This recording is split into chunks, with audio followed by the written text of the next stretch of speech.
Well, tonight, an NBC 15 News exclusive. Alabama's connection to terror suspects and a desert compound in New Mexico. Last August, authorities raided that compound and found a stash of guns, 11 emaciated children, and the remains of a missing 3-year-old boy. Federal prosecutors also say 5 people living at that compound were planning and training for deadly terrorist attacks on American soil. NBC 15's Andrea Ramey lays out newly discovered evidence that connects small-town Alabama to this alleged terror plot.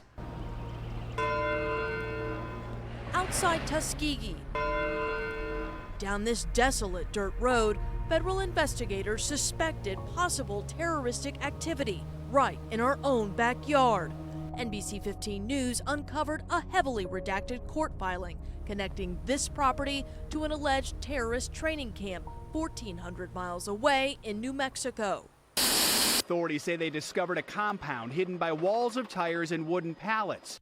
Police called the suspects Muslim extremists. Says that he was being trained to conduct jihad. Using clues from this cryptic court filing, we found land records showing this Alabama property is owned by accused terrorist Siraj Wahhaj. The FBI says Wahhaj and 4 others were plotting terrorist attacks against the government. They were all arrested last year at this compound in northern New Mexico. They've all pleaded not guilty to federal terrorism, kidnapping, and firearms charges. A recently unsealed federal search warrant says it's on this 2-acre Tuskegee property that the terror suspects built a second compound. That's shocking. Line by line, we went through the federal search warrant here in Alabama and found the items discovered on the Macon County property mirrored those recovered in New Mexico. There's all these wood pallets stacked up over here, and it looks like there's some type of structure made from the wood pallets and plastic sheeting. If you keep moving onto the property, there's dozens of these blue buckets. From the air, you see more clearly what the FBI described in its search warrant as a military-style obstacle course. The FBI believes the group spent at least several weeks here. It is very scary. We also found tires, trash, children's toys, and these respirators. I wouldn't think no terrorist here, but you never know.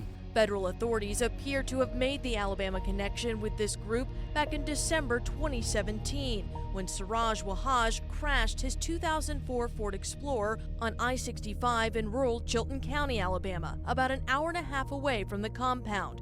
The FBI says there were 5 guns in that car, a bulletproof vest, and a bag of ammunition. Investigators say Wahhaj and a friend were allowed to remove the firearms from the Explorer into a box truck. They told police they were going camping 1,400 miles away in New Mexico. 8 months later, the desert compound was raided. Days after their New Mexico compound was raided, the remains, believed to be Siraj's young son, Abdul Ghani, were found there. Investigators say the 3-year-old was kidnapped from Georgia by his father. Investigators believe he was killed during a religious ritual. Andrea Ramey, NBC 15.